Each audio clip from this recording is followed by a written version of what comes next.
no, bueno. Las marcas de así era. En la cruz se pinchó de la. No, me put on those too, this one.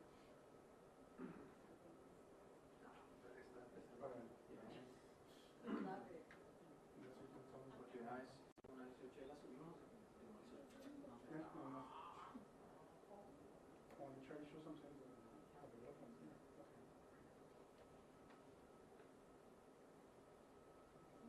Oh, it's Sony? Llevo la tuya. Llevo la tuya. Told you, I told you. I take this one. I told you it was Sony.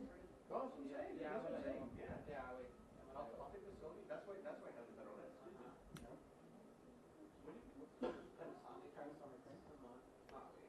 Yeah, I mean, just look at the lens. Just look at the lens. Like right here, right here. That's just beauty. And again, you put any of those lenses, dude, and again, that's an electronic. It needs to think about what you're telling it to do. Yeah. Again, you have this right here, lifesaver. Boom. What? Yeah. Yeah. Because you zoom in and boom, you're there. Yeah. And you can keep your aperture at 2.8. Yeah. That one, if I zoom in all the way, it goes up into 4.5. I think if this camera had that weight of that camera, yeah. Yeah, like weight size, this with this lens. Yeah.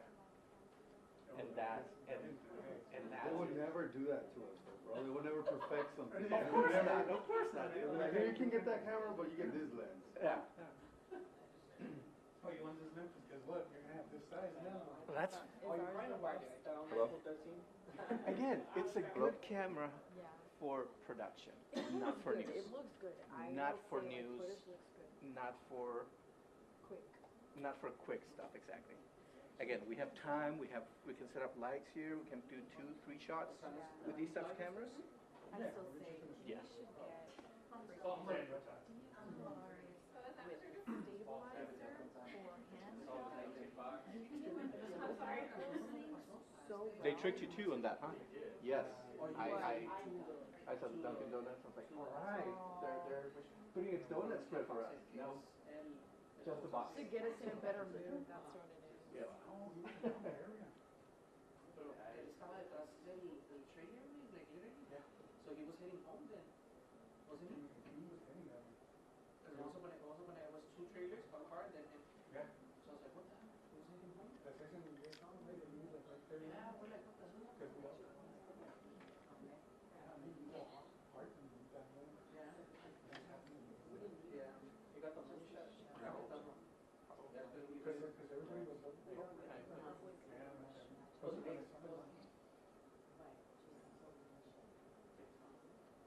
Pues ya, yo me imaginé las calles para lo de la foto, no dijeron nada.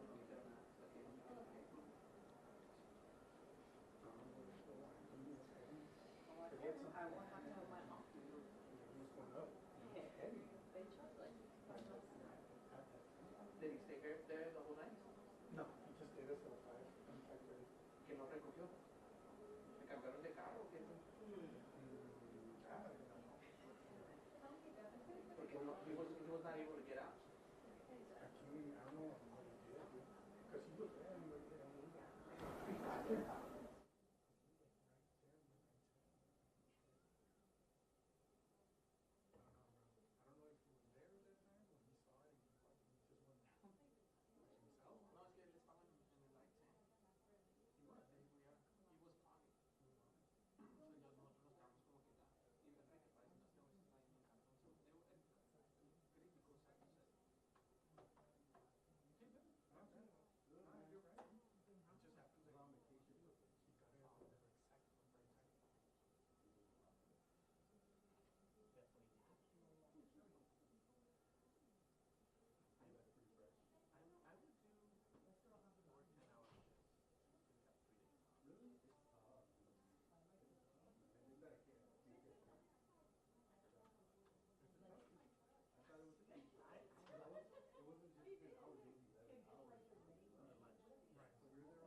And you didn't tell me anything. I just showed up. I was like, wow, he was quiet. Cool. Sorry, Stephanie.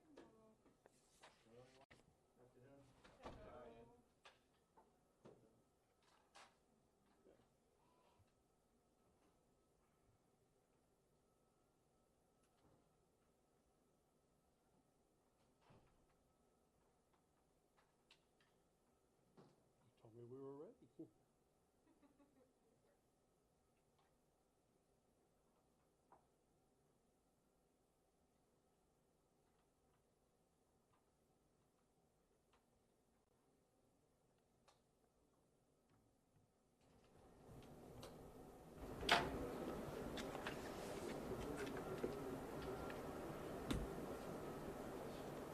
Are we ready?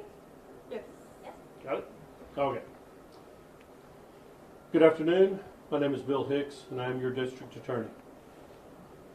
On November the 14th of 2020, Joseph Alvarez brutally murdered Georgette Kaufman. He shot and killed her, shot her multiple times, killing her. He also shot her husband, Daniel Kaufman. On Friday, a jury of 12 people in our community came back and found him guilty of murder and guilty of aggravated assault, murder of Georgette, and guilty of aggravated assault of Daniel. This afternoon, that same jury has sentenced him to life in prison for the murder of Georgette Kaufman and for the aggravated assault, 20 years for the aggravated assault for shooting Daniel. I am very pleased that justice was served on these cases. It is truly a tragedy that this happened at all, and our hearts go out to the Kaufman family. They are a beautiful family, and we can only wish them peace and that they're able to find peace moving forward. Our administration, since I took office in December of 2022, has been focused on trying to bring these cases to trial, to seek justice for those people who have been wronged, and to move these cases forward. I'm extremely pleased with the work that we have done in this office over the past 11 months on seeking justice and getting these critical murder cases to trial. I would like to ask the two trial attorneys who did a fantastic job of bringing this case to trial and getting this case justice for the Kaufman family to come forward, Ray Duke and Roa King. These prosecutors spent many hours, many sleepless nights, many hours on weekends, working very hard to make sure that they put this case together. They spent many hours, many weekends talking to the family, preparing them for the case, preparing them for testimony, and preparing them for what was going to be the defense in this case. It was a difficult case.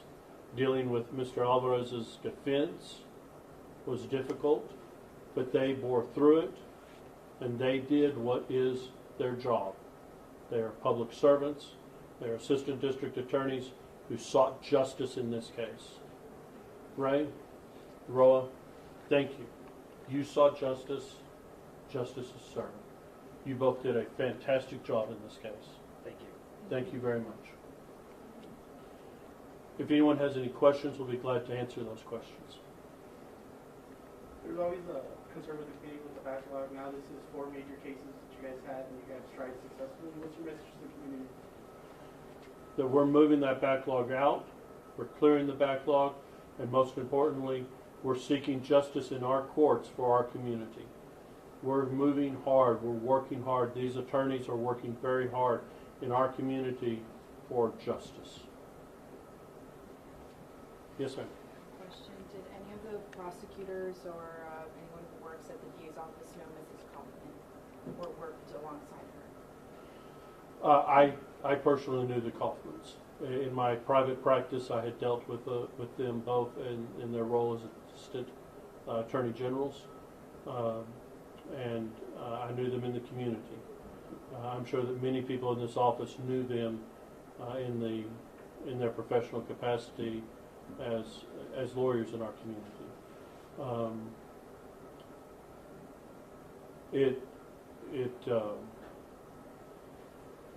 Certainly they were fine, upstanding members of our community, but they were also lawyers, and although Mr. Alvarez did not target them because they were lawyers, the fact that they were lawyers in our community certainly was felt by those of us in our office.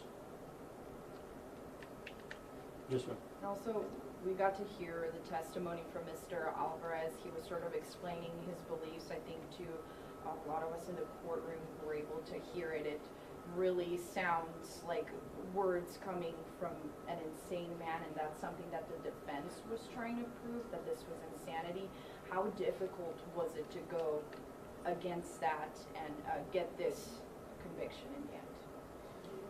I think Mr. Duke, who did the cross-examination of Mr. Alvarez, did a fantastic job of differentiating the difference between being kind of out there versus the difference between criminally insane. And the important thing is that understanding when you're criminally insane, you don't know the difference between right and wrong. When you're just kind of crazy versus criminally insane. Mr. Alvarez admitted that he wouldn't have done this crime if there had been a police officer standing out there. Ray did a fantastic job of cross-examining him and bringing out the different points to show that although Mr. Alvarez had some very far-out beliefs, he knew the difference between right and wrong. And he knew what he did was wrong. Fleeing the scene. Ray can talk to a lot of the different points that he did. It was a fantastic cross-examination, bringing out all of the different points. But that's the important thing to understand, is that Mr. Alvarez knew the difference between right and wrong, although his beliefs are very counter to the way that most all of us think. He knew the difference between right and wrong, and the jury saw that. Thanks, I believe, in large part to the presentation from both attorneys, but in particular to Mr. Duke's cross-examination, and of course our presentation from our psychologist and our psychological expert. Yes, ma'am. You just mentioned how he knew that wearing gloves was important, so he wouldn't call, or he wouldn't have done this if a police officer was outside. Was that the key factor that they were trying to prove? Because it was really telling in the courtroom that he knew what was right and wrong at that moment. Was that kind of like the goal that day during cross-examination? I think the goal during cross-examination was certainly to show that he knew the difference between right and wrong, and that he had committed this crime. It was a targeted crime. He knew what he was doing. He went there with a purpose, and he knew what he was doing. I have a question, not to this case specifically, but more to your work as the district attorney. With elections coming up, are you planning on rerunning? Well, thank you for that question, but I'm not prepared to make that statement at this time.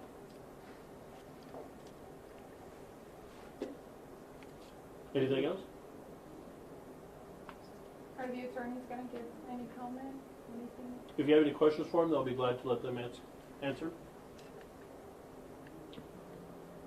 Ray, would you like to talk about your cross-examination? I can.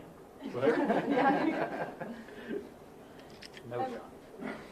And then just for the record, your first and last name, if you can spell it for us, please. Yes, it's Ray Duke, R-A-Y. My last name, D-U-K-E. What were some of the challenges you faced when you cross-examined him? First is trying to get a handle on what I needed to bring out in front of the jury. the definition is something in Texas that we needed to address. And I think from a defense standpoint, I can see why Mr. Anderson put him out there on the stand so that he could speak and let the jurors know his beliefs, because that certainly does sound insane. But the legal definition is, in spite of his mental health, does he know the difference between right and wrong? And the answer to that is yes, he knows the difference. And so with the statements given to both the defense psychologist and to the state's psychologist, we were able to use that information to cross-examine the defendant in this matter.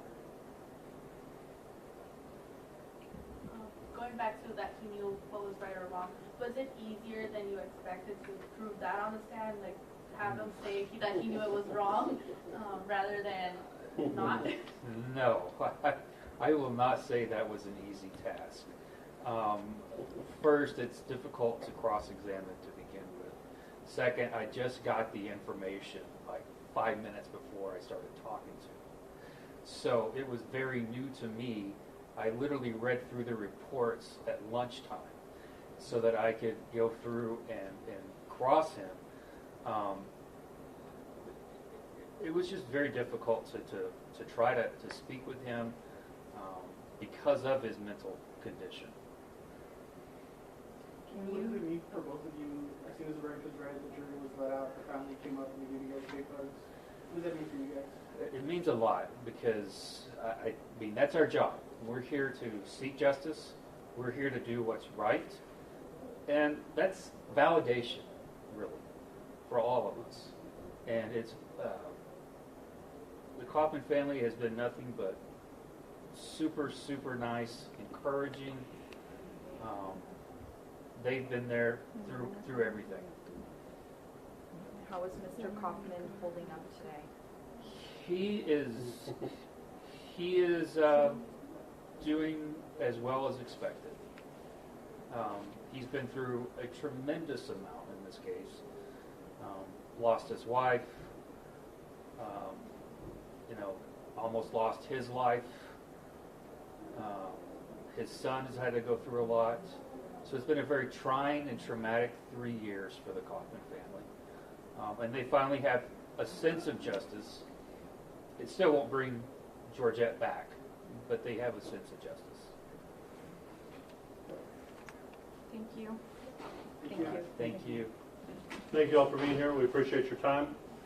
And again, Ray, Rolla, thank you so much. Thanks, Bill. The Kaufmans are absolutely some of the very nicest people I've ever met. And that family, outstanding people. Outstanding people. We're very gratified by justice being served today. Thank you all. Thank you. Thank you, sir. Thank you. ¿Me vas a hablar? Oh, good. Sí, go for it.